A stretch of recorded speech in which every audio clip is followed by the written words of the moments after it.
Hi, Earth. I'm Tom. This is your pal Tom. I'm on the web at 2djacobs.com and also healingsuicide.com. And as I mm, get back into one of my favorite things of all time, which is work on the archetype of Lilith, helping people understand and heal and clear the past and come out of the negative facets of the philosophical cultural system we call patriarchy. One of my favorite things ever is this. Anyway, I want to talk today. A client just stirred this thought. She said, we know about the difference between the patriarchal masculine and the divine masculine. And I was like, oh, I want to do a video on that. So we just hung up a little bit ago and I did some laundry. No, I'm going to tell you about this. So I want to just share this idea with you. Now, first of all, I do a ton of Lilith work, which is really about healing the patriarchy within and how you can heal the patriarchy within, even as it is still in many ways happening around us. So this is a very important thing here.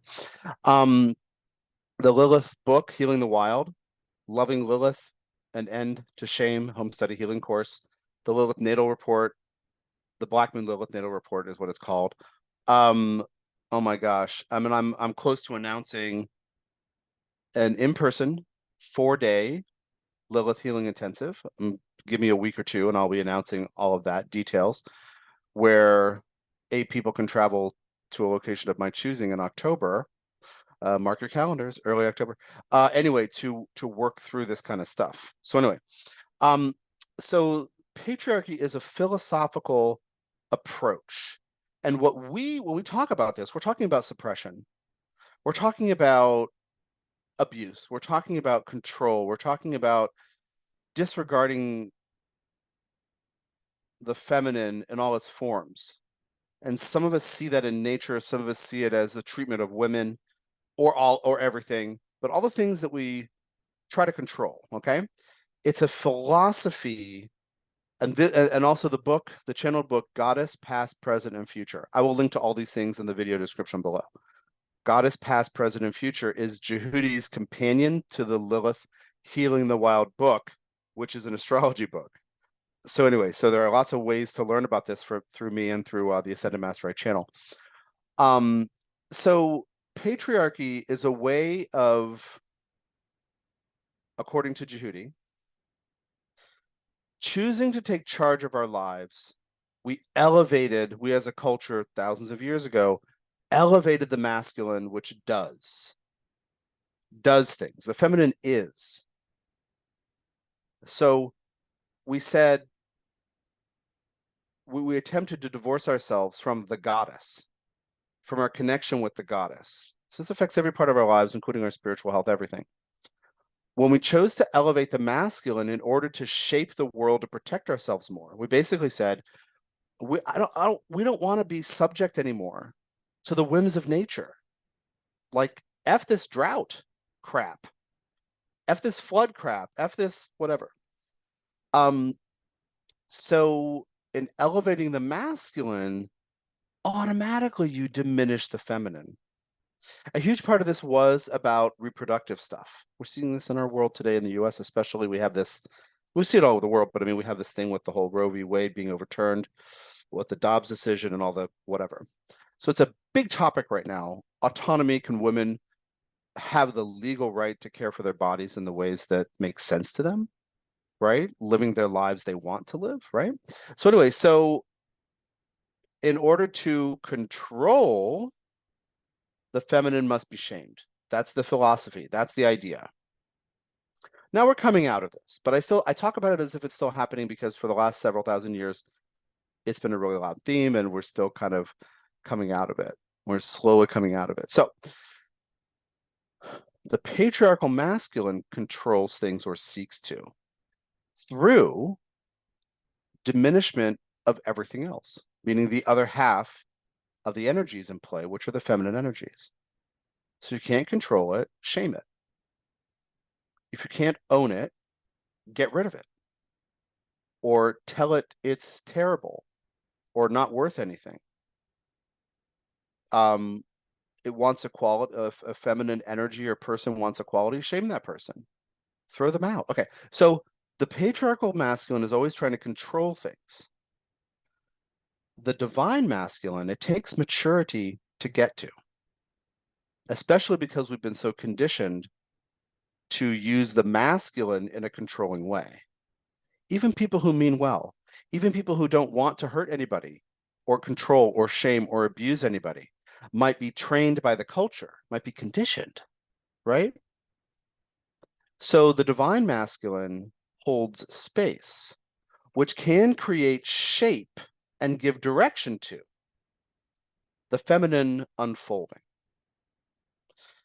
Now, it's not just men and women. And this really isn't about sex and sexuality, though it becomes that way. That's part of it. But it's about feminine, let's take about as people, feminine persons feel, experience. Gender doesn't matter. Sexual orientation, what pipes you're born with, if you go through transition, if you're non-binary, it doesn't matter. Masculine people and feminine people, whenever we differentiate into two energies, the masculine will try to control because of this conditioning. So the healthy version, the divine masculine version, the divine masculine energy, is to provide shape, to support the feminine in what it needs to do. Now, so there's an unhealthy way to do the masculine. There's a healthy way, just there's an unhealthy way to do the feminine too. But that's not what I'm speaking about today. I don't want to get it too far into that. I just want to give you this idea of giving shape to something, providing support. You can have clarity and resolve. You can have strength. You can be, like I said, clarity. I was going to say you can be clear. It's repeating myself. You can give shape to things and give direction, but you don't have to suppress what's trying to happen. The feminine in any of us, male, female, whatever, pipes, orientation, doesn't matter, is trying to experience something. The masculine can hold space for it, whatever it is. At different times in my work, I've done a kind of breath work as a healing tool, and I'm going to explain it. It illustrates this thing. So let's say you could be a man or a woman. Again, orientation, pipes, binary, non-binary, doesn't matter. You can sit across from me. We can sit cross-legged on the floor, kind of in front of each other. And in order to heal a trauma or unearth a memory, I can hold space for that to happen in you. What I say to you is, relax. Breathe naturally at your own pace. So that's like I'm inviting that person to kind of embrace, kind of a feminine experience, just being. Now, what I'm doing is I'm not telling the person what to do. I'm not controlling. I'm not judging. I'm not shaming. I'm not abusing. What I'm doing is I have an inverse breath pattern. When he or she inhales, I exhale. And then I inhale when he or she exhales. Yeah, so anyway, it's the reverse. That person feels support. So I'm being closer to the divine masculine and asking that person to allow the self to relax, which is embracing the feminine. Sometimes the way it was taught to me was by a tantric teacher. I used to go to his breath classes and workshops years ago, and he had formal training, and I did not have formal training, but I intuitively picked up a lot, learned some things from him, and I stopped going to his stuff when he told me that I should be teaching his classes, because I was talking about a relationship and how I handle certain things and how I engage with the woman, how I engaged with the woman at the time.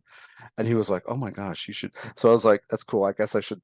Anyway, so I'm not formally trained in any of those traditions, but he was. But he said, sometimes if a woman has experienced abuse, or if she has unprocessed abandonment stuff with dad or with other male figures, sometimes when you do this with a person, that's the first time she's relaxed since she's like 3 or 5 or 6 years old. And so you think about the feminine just wants to open and relax. So the masculine can be a structure giver, a supporter, and a helper. Anyway, that's just one example. But let's say that I'm super upset about something. And I call a friend or a girlfriend and I say, can I just get this off my chest and vent a little? Now, even if I'm yelling with my big man's voice, I'm trying to get rid of something. I'm trying to unfold, right? And let's say this other person says, yes, I can listen to you. Well, that person's holding space for me. Maybe we'll offer an opinion or support later. That person's being more like the divine masculine than the patriarchal masculine. Now, if in the middle, that person interrupts and says, well, here's what you should do to change it. Well, that's the patriarchal masculine. But if that person holds space and lets me express, I'm embodying the feminine impulse. And that person, in witnessing, not, picking out his wardrobe for the next day or playing games on her phone. But if that person's really paying attention, that person's holding space, creating space for me to open, to release, so I can relax, to unload. So like I said, it's not about gender, it's not about orientation, what we think of as male and female, masculine, feminine. But the masculine feels good giving shape to things, providing, how do you say this? It's a way of loving, being supportive. And if you've ever felt like somebody else venting and you feel good just helping that person feel heard, there's a very healthy masculine energy. You don't have to jump in and give your opinion, but we're trained to. Masculine people naturally pick it up from each other. We're talking again about thousands of years of generations of people repeating what they've been exposed to.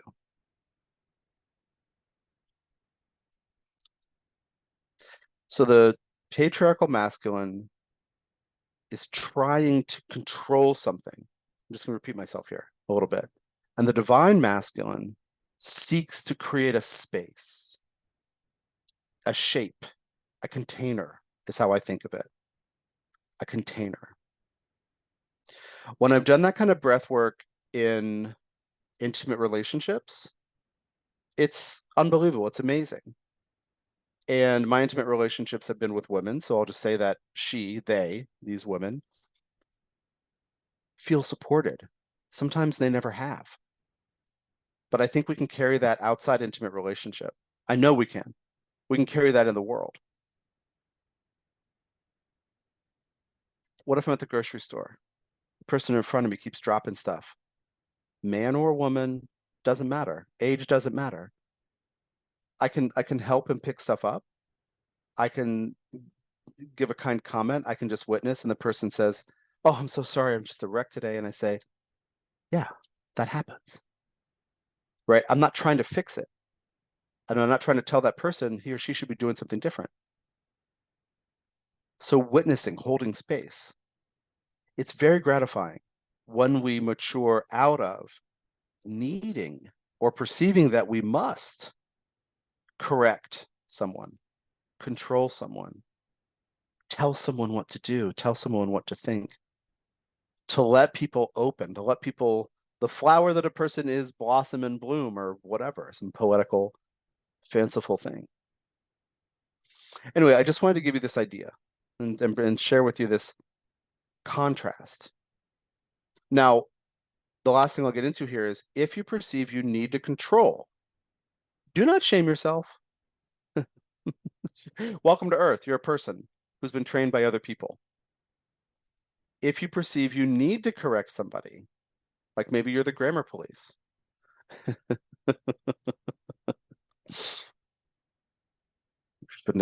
shouldn't end a sentence with a preposition. And maybe you haven't done your homework to find out that's a BS rule in the first place. Anyway, you can do your homework and find out that spelling in English was not standardized until the Webster, who has the dictionary, whatever, in the early 19th century, decided it should be and put out school books and a dictionary. So anyway, and also how people then wanted English to seem lofty, like Latin. So they adopted Latin, some of Latin's rules, like the preposition at the end of a sentence thing. Anyway, do your homework. That's a good use of the divine masculine too. Seeking understanding and learning and doing things to understand things. Anyway, but I want to say, if you feel like you need to control, don't shame yourself. Welcome to Earth. Again, you're part of the human community.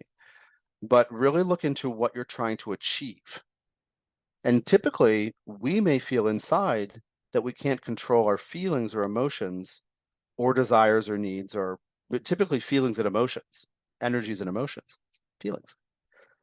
So we try to control others so nobody else can disrupt our very shaky hold on our stability.